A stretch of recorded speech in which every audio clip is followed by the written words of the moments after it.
Good evening, everybody. Welcome to the White House Correspondents' dinner, the night when Washington celebrates itself. Somebody's got to do it. And welcome to the fourth quarter of my presidency. It's true, that was Michelle cheering.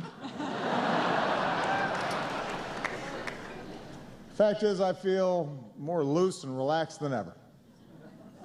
Those Joe Biden shoulder massages, they're like magic.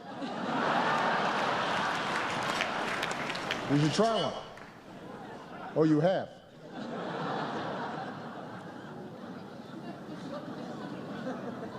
I am determined to make the most of every moment I have left. After the midterm elections, my advisors asked me, Mr. President, do you have a bucket list?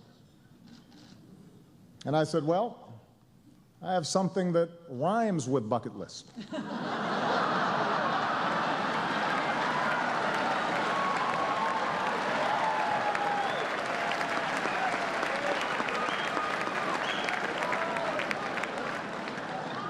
Take executive action on immigration? Bucket. New climate regulations? Bucket. It's the right thing to do. And my new attitude is paying off. Look at my Cuba policy. The Castro brothers are here tonight. Welcome to America, amigos. ¿Qué pasa? What? It's the Castros from Texas? Oh. Hi, Joaquin. Hi, Julian. Anyway, being president is never easy. I still have to fix a broken immigration system, issue veto threats, negotiate with Iran, all while finding time to pray 5 times a day. Which is strenuous. And it is no wonder that people keep pointing out how the presidency has aged me. I look so old, John Boehner's already invited Netanyahu to speak at my funeral.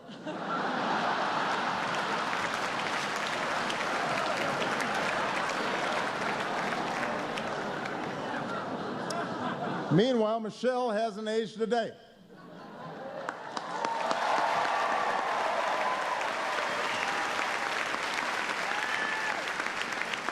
I ask her what her secret is. She just says, fresh fruits and vegetables. It's aggravating.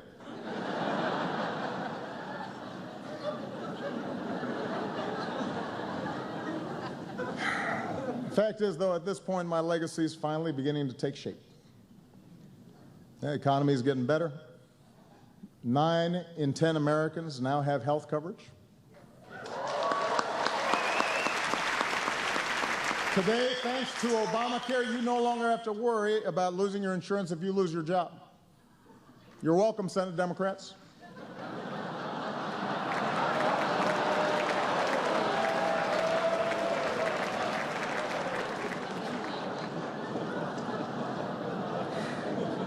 Now, look, it is true I have not managed to make everybody happy. 6 years into my presidency, some people still say I'm arrogant and aloof, condescending. Some people are so dumb. No wonder I don't meet with them. And that's not all people say about me. A few weeks ago, Dick Cheney says he thinks I'm the worst president of his lifetime. Which is interesting because I think Dick Cheney is the worst president of my lifetime.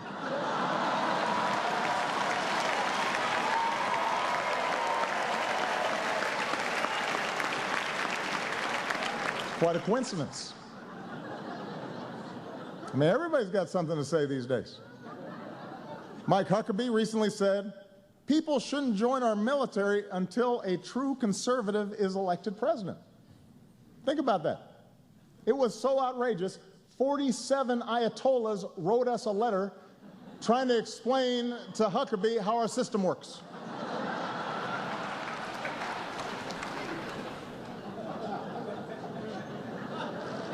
It gets worse. Just this week, Michelle Bachmann actually predicted that I would bring about the biblical end of days. Now that's a legacy. That's big. I mean, Lincoln, Washington, they didn't do that.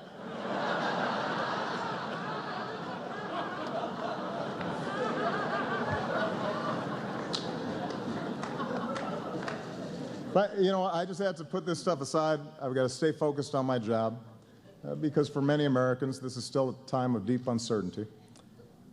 For example, I have one friend, just a few weeks ago, she was making millions of dollars a year, and she's now living out of a van in Iowa.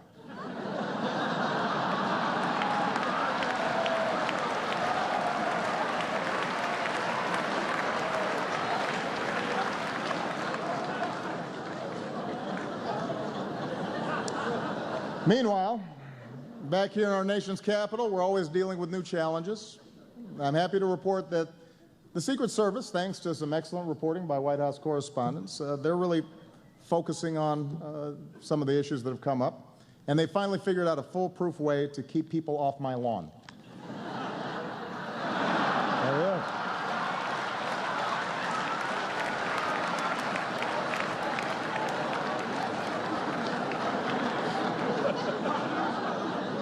It works.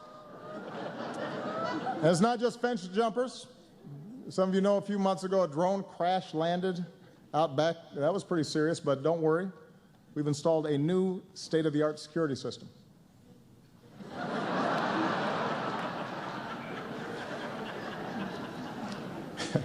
You know what? Let me set the record straight. You know, I tease Joe sometimes, but he has been at my side for 7 years. I love that man. He's not just a great vice president, he is a great friend. We've gotten so close in some places in Indiana, they won't serve us pizza anymore.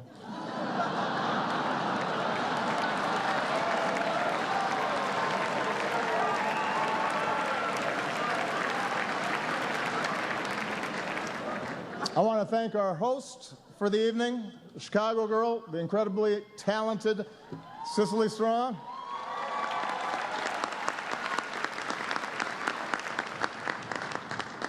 On Saturday Night Live, Cicely impersonates CNN anchor Brooke Baldwin, which is surprising because usually the only people impersonating journalists on CNN are journalists on CNN.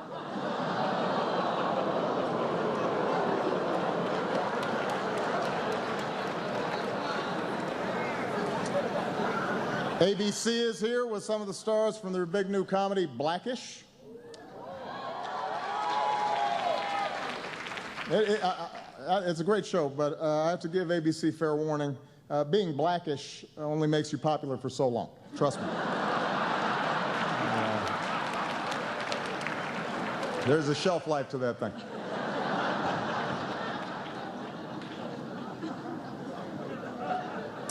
As always, the reporters here had a lot to cover over the last year. Here on the East Coast, one big story was the brutal winter. The polar vortex caused so many record lows, they renamed it MSNBC.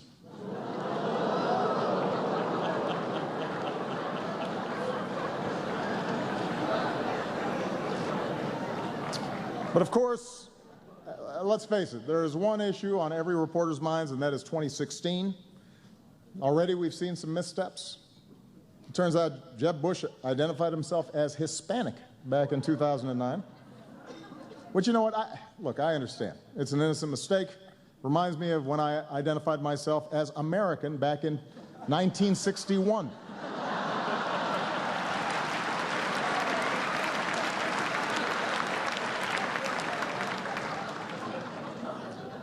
Ted Cruz said that denying the existence of climate change made him like Galileo. Now, that's not really an apt comparison. Galileo believed the earth revolves around the sun. Ted Cruz believes the earth revolves around Ted Cruz. And just as an aside, I want to point out, when a guy who has his face on a hope poster calls you self-centered, you know you've got a problem. The narcissism index is creeping up a little too high. Meanwhile, Rick Santorum announced that he would not attend the same-sex wedding of a friend or a loved one, to which gays and lesbians across the country responded, "That's not going to be a problem." Don't sweat that one.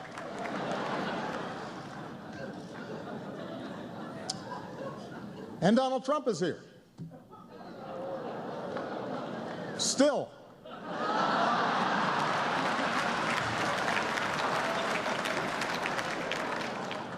Anyway,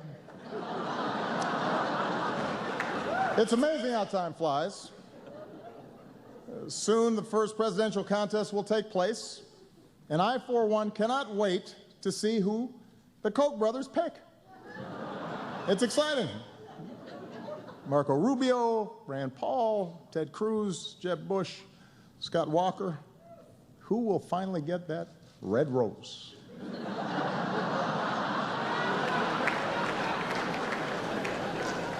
The winner gets a $1 billion war chest. The runner-up gets to be the Bachelor on the next season of The Bachelor. I mean, seriously, $1 billion from just two guys. Is it just me, or does that feel a little excessive? I mean, it's almost insulting to the candidates. The Koch brothers think they need to spend $1 billion to get folks to like one of these people. It's got to hurt their feelings a little bit. And look, I know I've raised a lot of money too, but in all fairness, my middle name is Hussein. What's their excuse?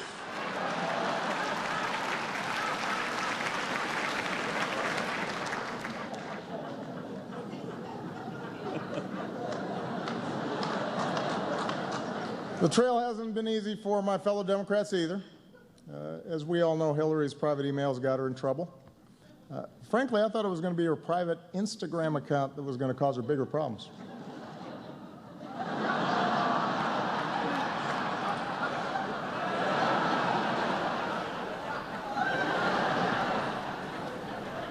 Hillary kicked things off by going completely unrecognized at a Chipotle. Not to be outdone, Martin O'Malley kicked things off by going completely unrecognized at a Martin O'Malley campaign event.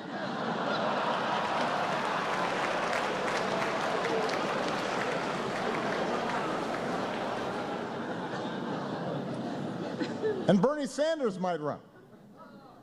I like Bernie.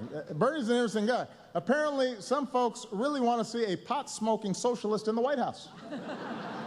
We could get a third Obama term after all. Could happen.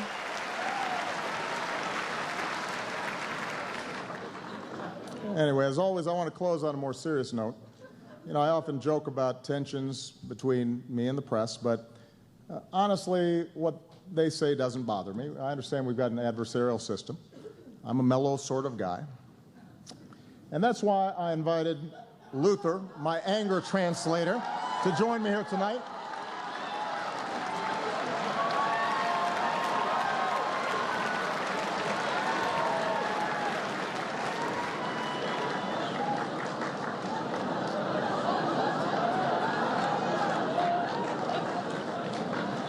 Hold on to your lily white butts. In our fast-changing world, traditions like the White House Correspondents' dinner are important. I mean, really? What is this dinner? And why am I required to come to it? Jeb Bush, do you really want to do this? Because despite our differences, we count on the press to shed light on the most important issues of the day. And we can count on Fox News to terrify old white people with some nonsense. Sharia law is coming to Cleveland, run for the damn hills. Y'all's ridiculous. We won't always see eye to eye. Oh, and CNN, thank you so much for the wall-to-wall Ebola coverage. For 2 whole weeks, we were one step away from the Walking Dead. And then you all got up and just moved on to the next thing. That was awesome. Oh, and by the way, just if you haven't noticed, you don't have Ebola. But I still deeply appreciate the work that you do. Y'all remember when I had that big old hole in the bottom of the Gulf of Mexico, and then I plugged it? Remember that? Which Obama's Katrina was that one? Was that 19, or was it 20? Because I can't remember. Protecting our democracy is more important than ever. For example, the Supreme Court ruled that the donor who gave Ted Cruz $6 million was just exercising free speech. Yeah, it's the kind of speech like this. I just wasted $6 million. And it's not just Republicans. Hillary will have to raise huge sums of money, too. Oh, yeah. She gonna get that money. She gonna get all the money. Khaleesi is coming to Westeros.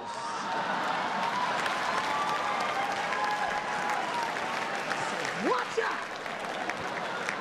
Whoa! The nonstop focus on billionaire donors creates real problems for our democracy. And that's why we're running for a 3rd term. No, we're not. We're not? No. Who the hell said that? But we do need to stay focused on some big challenges, like climate change. Hey, listen, y'all, if you haven't noticed, California is bone dry. It looked like a trailer for the new Mad Max movie up in there. Y'all think that Bradley Cooper came here because he wants to talk to Chuck Todd? He needed a glass of water. Come on. The science is clear. The science is clear. 9 out of the 10 hottest years ever came in the last decade. Now, I'm not a scientist, but I do know how to count to 10.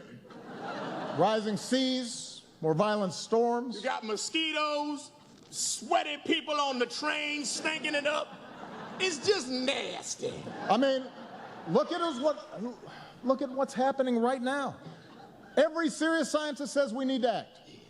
The Pentagon says it's a national security risk.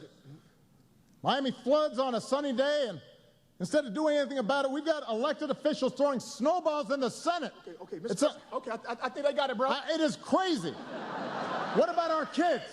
What kind of stupid, short-sighted, irresponsible bull? Whoa, hey! What? Okay, no, hey.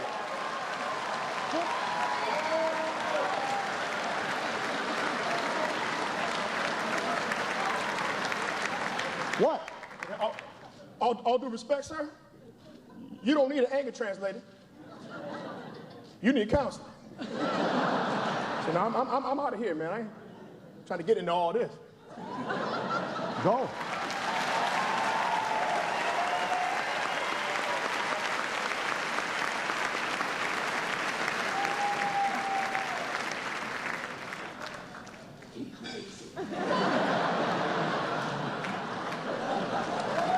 Luther, my anger translator, ladies and gentlemen.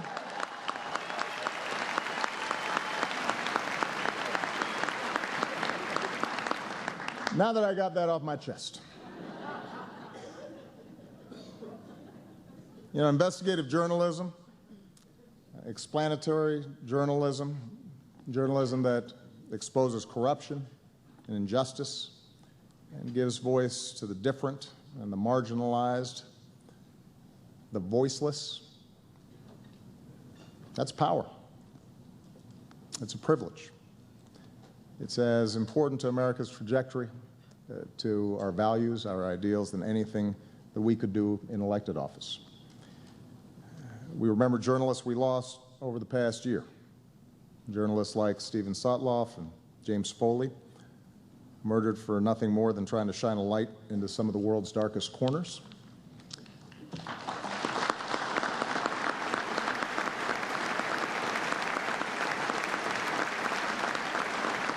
We remember the journalists unjustly imprisoned around the world, including our own Jason Rezan.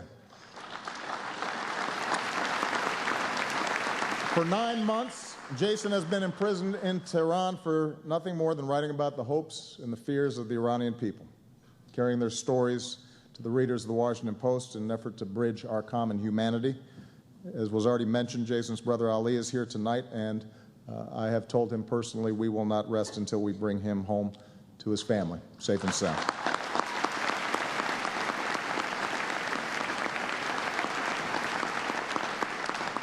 These journalists and so many others view their work as more than just a profession, but as a public good, an indispensable pillar of our society. So I want to give a toast to them.